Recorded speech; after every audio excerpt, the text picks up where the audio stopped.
चुनावी खेल की बात हो और दीदी की बात ना करे तो फिर वही बात होगा कि बंगाल आए और आपने रसगुल्लों का स्वाद ही नहीं चखा। और बात करने की तब और होगी जब बंगाल में पड़ने जा रहा हो माननीय प्रधानमंत्री का तड़का।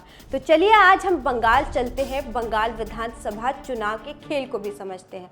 जोहार, नमस्कार, मैं मौसमी शर्मा और आप देख रहे ग्लोबल मीडिया अपडेट्स। पश्चिम बंगाल में पश्चिम बंगाल विधानसभा चुनाव को लेकर सियासी पारा तेजी से चढ़ता नजर आ रहा है। चुनाव की तारीख का ऐलान भले ही ना हुआ हो, लेकिन जमीनी स्तर पर प्रचार और रणनीतियों का खेल शुरू हो चुका है। सबसे पहले अगर बात करें सत्ताधारी तृणमूल कांग्रेस की, तो पार्टी इस बार डोर टू डोर कनेक्ट पर फोकस कर रही है। मुख्यमंत्री ममता बनर्जी खुद जिलों का दौरा कर रही हैं और दीदी के बोलो जैसे कैंपेन को फिर से सक्रिय किए जा रही हैं।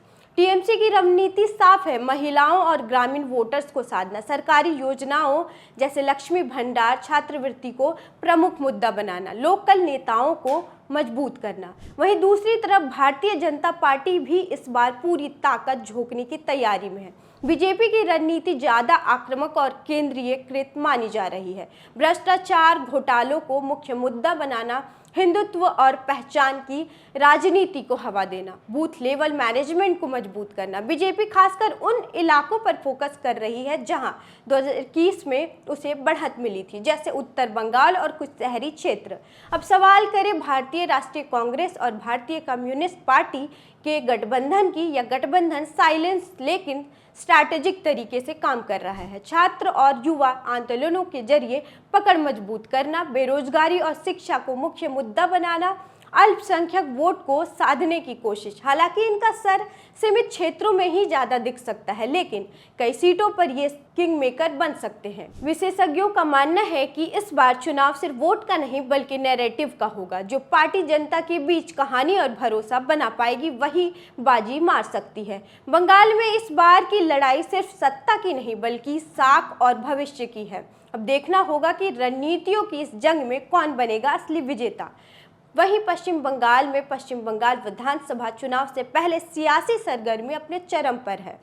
इस कड़ी में प्रधानमंत्री नरेंद्र मोदी ने गुरुवार को हल्दिया, आसनसोल, बीरभूम के सिवड़ी में ताबड़तोड़ 3 जनसभाएं की और चुनावी माहौल को गर्म कर दिया। इन रैलियों के जरिए भारतीय जनता पार्टी ने अपनी मिशन बंगाल अभियान को धार देने की कोशिश की है। प्रधानमंत्री ने अपने भाषणों में जहां विकास और सुशासन का एजेंडा रखा है, वहीं तृणमूल कांग्रेस सरकार पर जमकर हमला बोल रही है। प्रधानमंत्री नरेंद्र मोदी ने एक नारा देते हुए कहा है कि हमारा मंत्र है सबका साथ सबका विकास, लेकिन बंगाल में सबका हिसाब भी होगा। उन्होंने आरोप लगाया कि पिछले 15 वर्षों में राज्य में सिंडिकेट, कटमनी और गुंडाराज हावी रहा है, जिससे जनता का भरोसा टूट रहा है। उन्होंने साफ कहा कि जिन्होंने बंगाल को लूटा है उन्हें कानून के दायरे में लाया जाएगा और जनता को जवाब देना होगा। अपने भाषण में प्रधानमंत्री ने नंदीग्राम का जिक्र करते हुए कहा कि यहाँ से बदलाव की शुरुआत हुई थी और इस बार भवानीपुर भी वही इतिहास दोहराएगा। उन्होंने दावा किया कि बंगाल में अब परिवर्तन की लहर नहीं बल्कि प्रचंड तूफान चल रहा है। कानून व्यवस्था को लेकर भी प्रधानमंत्री ने राज्य सरकार को घेरा है। उन्होंने कहा कि बंगाल में माफिया और कटपनी का खेल अब खत्म होना चाहिए और बीजेपी इसे खत्म करने के लिए प्रतिबद्ध है।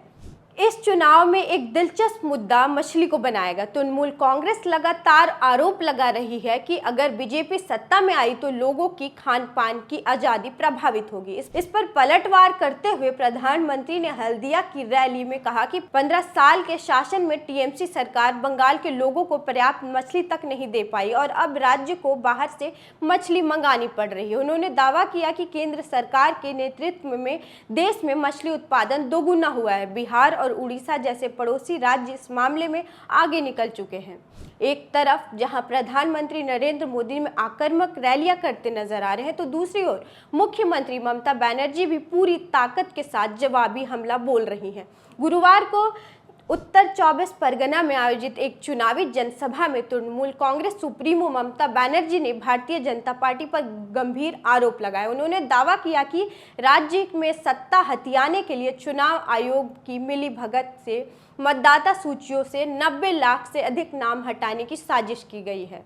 ममता बनर्जी ने इसे लोकतंत्र पर सबसे बड़ा हमला बताते हुए कहा कि इस प्रक्रिया में आर्टिफिशियल इंटेलिजेंस एआई का इस्तेमाल कर मतदाताओं का नाम हटाया गया है। उन्होंने स्पष्ट किया कि उनकी पार्टी ने कानूनी लड़ाई लड़ते हुए एसआईआर की प्रक्रिया के तहत विचाराधीन करीब 60 लाख मामलों में 32 लाख से ज़्यादा नाम सूची से बहाल कराने और सफलता हासिल की है, जबकि बाकी के लिए संघर्ष जारी है।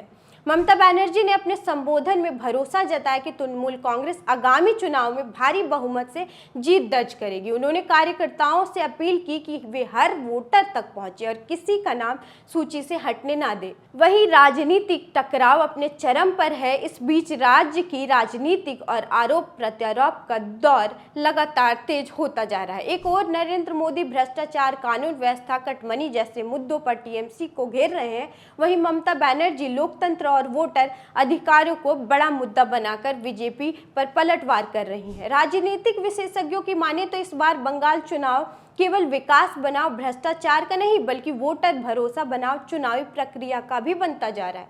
बीजेपी परिवर्तन का नाम लेकर मैदान में है तो टीएमसी अधिकार और सम्मान के मुद्दों पर चुनाव लड़ रही है। कुल मिलाकर बंगाल में सियासी पारा चरम पर है। प्रधानमंत्री वर्सेस मुख्यमंत्री के बीच सीधा मुकाबला अब और तेज होता जा रहा है। अब देखना होगा कि इस हाई वोल्टेज लड़ाई में कौन जनता के दिलों पर अपनी पकड़ मजबूत कर पाता है और किसके पक्ष में जाता है जनादेश। और आप इस बारे में क्या सोचते हैं? आपको ये पूरी विश्लेषण कैसी लगी? कमेंट द्वारा ज़रूर बताइए और मेरे साथ बने रहिए ग्लोबल मीडिया अपडेट्स पर। लाइक शेयर सब्सक्राइब करना ना भूलिए। धन्यवाद।